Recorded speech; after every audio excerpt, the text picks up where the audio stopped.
ஸ்ரீமதே ராமானுஜாய நமக.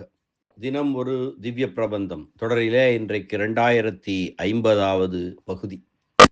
திருமங்கை ஆழ்வார் அருளிய பெரிய திருமொழி 11ஆம் பத்து 8ஆம் திருமொழியின் 10ஆம் பாசுரம், 8ஆம் திருமொழியின் நிறைவு பாசுரம், 11ஆம் பத்தின் நிறைவு பாசுரம், பெரிய திருமொழியின் நிறைவு பாசுரம்.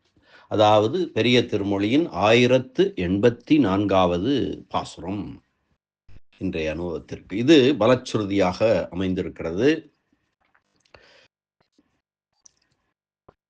முன்னர் அரங்கநகரப்பா என்றவர் குன்றம் எடுத்தான் என்பதனால் தன்னை காக்க வேண்டும் என்று வேண்டாதவரையும் காக்கும் எம்பெருமானுடைய பண்பினை எடுத்து சொல்லி அவனை பற்றிய இந்த திருமொழி வல்லாருக்கு பேரு பலன் சொல்லி பெரிய திருமொழி பிரபந்தத்தை பெரிய திருமொழி பிரபந்தத்தை நிறைவு செய்கிறார் திருமங்கை ஆழ்வார்.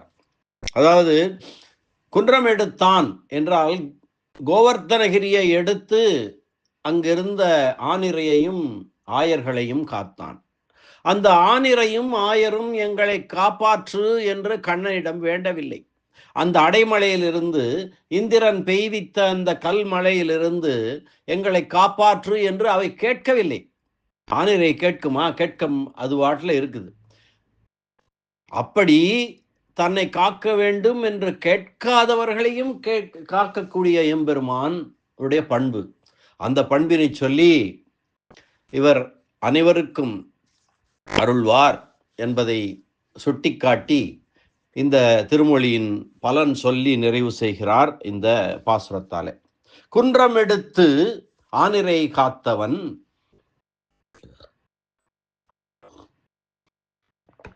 குன்றம் எடுத்து ஆனிரை காத்தவன் தன்னை மன்றில் புகழ் மங்கை மண் கலிகன்றி சொல் ஒன்று நின்ற 9 வல்லவர் தம்மேல் என்றும் வினையாயின சாரகில்லாவே.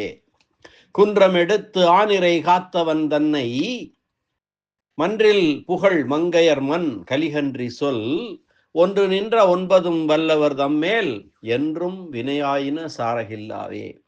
எல்லா பலச்சுருதிக்கும் 3 செய்திகள் இருக்க வேண்டும் என்று ஏற்கனவே பலமுறை நாம் அனுபவித்திருக்கிறோம். யாரை பற்றி அந்த பிரபந்தம் பாடப்படுகிறது, அவருடைய சிறப்பு என்ன, யார் பாடுகிறார்கள், அவருடைய சிறப்பு என்ன, அந்த பிரபந்தத்தின் பலன் என்ன, அந்த பிரபந்தத்தை படிப்பவர்கள், அதில் வல்லவர்கள், அவர்கள் அடையும் பலன் என்ன என்ற 3 செய்திகளும் சொல்லியிருக்க வேண்டும். இதில் யாரை பற்றி இந்த பிரபந்தம், இந்த திருமொழி யாரை பற்றி பாடிற்று? குன்றம் எடுத்து ஆனிரை காத்தவன் அவன் மேல் பாடிற்று.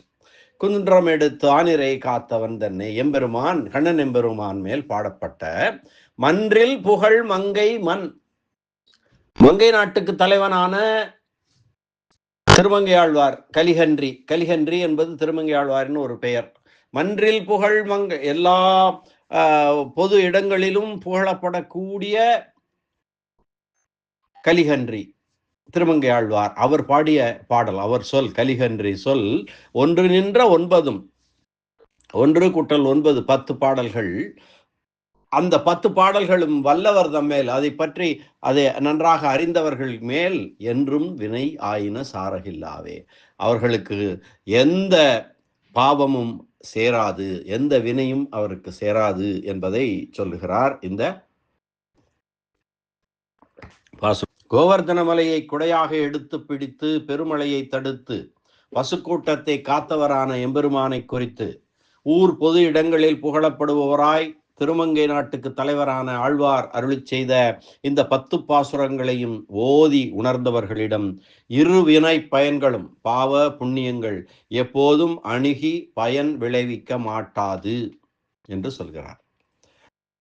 தன்னை சேர்ந்த உயிர்களை உயர்தினையோடு அகிரனையோடு வித்தியாசம் இல்லாமல் இடையூறு இல்லாமல் குறிக்கொண்டு பாதுகாத்து அருள்பவனான எம்பெருமான் விஷயமாக தன்னை சேர்ந்த உயிர்கள், தன்னை சேராத உயிர்கள், உயர்தினை அகிரினை இதெல்லாம் பார்ப்பதில்லை. பார்க்காமல் எந்த வித்தியாசமும் இல்லாமல் அவர்களுக்கு எந்த இடையூறும் வராதபடி குறிக்கொண்டு பாதுகாத்து அருள்பவன் கண்ணன் எம்பெருமான். அவனை பற்றிய விஷயமாக திருமங்கை மன்னன் திருவாய் மலர்ந்தருளிய இந்த திருமொழியை ஓதி உணர்பவர்கள் எல்லா பாவமும் நீங்க பெற்று இன்புறுவர் என்று பயனுரைத்து இந்த பெரிய திருமொழியை தலை கட்டினாராயிற்று.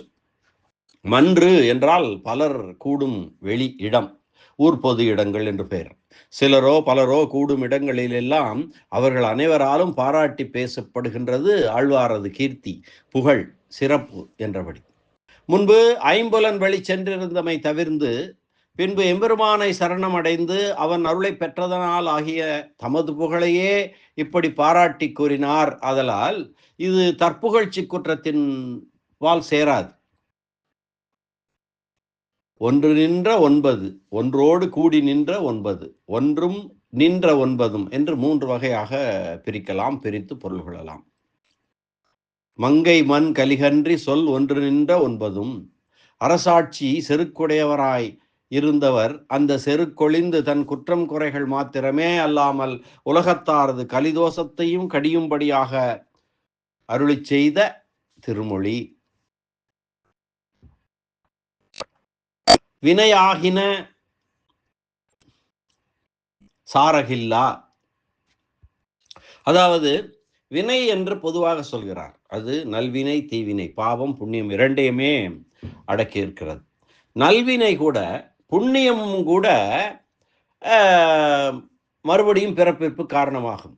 புண்ணியம் செய்ததனால் அவர்களுக்கு சொர்க்கம் கிடைக்கும், அதன் பின் மறுபடியும் நல்ல குடிப்பிறப்பு கிடைக்கும், நல்ல உயர்ந்த செல்வம் கிடைக்கும், நல்ல உயர்ந்த அரசர்கள் அந்த மாதிரி இருப்பார்கள் என்று சொல்லப்படுகிறது. ஆக புண்ணியம் இருந்தாலும் பிறப்பு உண்டு, பாவம் செய்தாலும் பிறப்பு உண்டு, இழி பிறப்புகளாக பிறப்போம் என்பதுதான் கர்ண பரம்பரை செய்தி. அதனாலே அந்த வினை அதனுடைய பயன்கள் எதுவுமே புண்ணியத்தின் பயனாக இருக்கலாம், பாவத்தின் பயனாக இருக்கலாம், எதுவுமே இந்த யாரிடமும் வராது. யாருக்கு? இந்த திருமங்கை ஆழ்வார் பாசுரங்களை படிப்பவர்களுக்கு என்று சொல்லுகிறார். அது நல்வினையின் பயன் பொன்விலங்கு போன்றது என்பார் பரிமேலழகர். அதனையும் உட்படுத்தி வினையாகின சாரகில்லா என்கிறார் இவர். இருள் சேர் இருவினையும் சேரா இறைவன் பொருள் சேர் புகழ் புரிந்தார் மாட்டு என்கிறார் திருவள்ளுவரும். வினையாகின சாரகில்லா, அவர்கள் இருவினையும் அற்று பிறவித்துயர் அகன்று வீடு பேறு பெறுவார்கள், எம்பெருமானை அடைவார்கள், அங்கு சென்று எம்பெருமானுக்கு நித்திய கைங்கரியம் செய்யும் பேற்றினை பெறுவார்கள். அதனால் இந்த திருமொழி வல்லவர் எம்பெருமான் அருளால் பரமபதம் அடைவார்கள் என்ற கருத்தை வல்லவர் தம்மேல் என்றும் வினையாயின சாரகில்லாவே என்று எதிர்மறை முகத்தால் எதிர்மறை இதிலே சொல்லி நன்கு விளக்கினார். விளக்கின் முன் இருள் போலவும் காட்டு தீயின் முன் பஞ்சத்துகள் போலவும் இந்த திருமொழி ஓதுதலாகிற ஞானத்திற்கு முன் வினைகள் இருந்த இடம் தெரியாதபடி அழிந்துவிடும். ஆக இந்த திருமொழியை ஓதுவோர் எல்லா வினையும் நீங்க பெற்று இன்புறுவர் என்று பயனுரைத்து இந்த பெரிய திருமொழி பிரபந்தத்தை நிறைவு செய்கிறார் திருமங்கை ஆழ்வார். இனி வியாக்கியான சக்கரவர்த்தி பெரியவாச்சான் பிள்ளையினுடைய உரை இந்த பாசுரத்திற்கானது. 9 பாடல்களிலும் இவர் வெளிப்படுத்தின துயரம் எல்லாம் சுவடுகளோடு அரும்படியாக அகம் நான் என்று காப்போனாகிய எம்பெருமான் தன்னை காட்டினான். அந்த அவர்தான் ஒவ்வொரு துயரமாக சொன்னார். ஆற்றங்கரை மரம் போல் அச்சப்படுகிறேன், மரக்கலத்தில் புயலில் மாட்டிய மரக்கலம் உள்ளவர் போல் அச்சப்படுகிறேன், காட்டு வெள்ளத்திடை மாட்டிய நரிகளின் கூட்டம் போல் அச்சப்படுகிறேன், பாம்போடு குடியிருப்பது போல குடித்தனம் செய்வது போல அச்சப்படுகிறேன் என்றெல்லாம் சொல்லியிருந்தார் அல்லவா. அந்த அச்சமெல்லாம் தீரும்படியாக, அதுவும் கொஞ்சம் கூட இல்லாமல் சுவடுகளோடு தீரும்படியாக நான் இருக்கிறேன் என்று சொல்வது போல எம்பெருமான் காப்பவனாகிய தன்னை காட்டினான். குன்றம் எடுத்து ஆனிரை காத்தவன் தன்னால் காக்கப்பட வேண்டிய கூட்டம் காப்பாயாக என்று தன்னை வேண்டாமல் இருந்தாலும், காக்கும் செயல் மிகவும் கடுமையானதாய் இருந்தாலும், தன்னால் காக்கப்பட வேண்டிய கூட்டத்துக்கு ஒரு குறையும் வராத வகையில் அதற்கேற்ப கோவர்தன மலையை எடுத்து உயர்த்தி பிடித்து காத்த தன் செயலை காட்டினான். குன்றம் எடுத்து ஆனிரை காத்தவன். ஆதலால் முன்னர் அரங்கநகர் அப்பா என்றவர் இங்கு குன்றம் எடுத்தான் என்று அருளிச் செய்கிறார். மன்றில் புகழ் மங்கை மண் கலிகன்றி சொல். முன்பு ஒலி முதலிய புலனின்பங்களில் முழுமையாக ஈடுபட்டதனால் இந்த உலகினை விட முடியாமல் வாழ்ந்த இந்த ஆழ்வாருக்கே இப்போது இந்த உலகம் பொருந்தாதபடியாயிற்றே என்கிற வார்த்தையே மக்கள் கூடிய ஊர் பொது இடங்களிலெல்லாம் பேசப்பட்டது. மன்றில் இருக்கிற இடமெல்லாம் பொது இடங்கள், 4 பேர் சேர்ந்து பேசப்படும் இடங்களிலெல்லாம் அதுவே பேசப்படுகிறது. ஒன்று நின்ற 9 இவர் துன்பப்பட்டதை கூறும் 9 பாட்டும் அதற்கு பரிகாரமாக சொன்ன ஒரு பாட்டுமாக 10 பாட்டும். என்றும் வல்லவர் தம்மேல் வினையாயின சாரகில்லாவே. ஸ்ரீ பகவத்கீதையில் 18 அத்தியாயத்திலும் துயரத்தை விளக்கி கூறி இறுதியிலே மாசுசக வருந்தாதே சோகப்படாதே என்று சொல்லி துன்பத்தை போக்கினது போலே ஆயிற்று. 9 பாட்டாலும் நோவுபட்டவருக்கு ஒரு பாட்டிலே நோவை போக்கிய செயல்.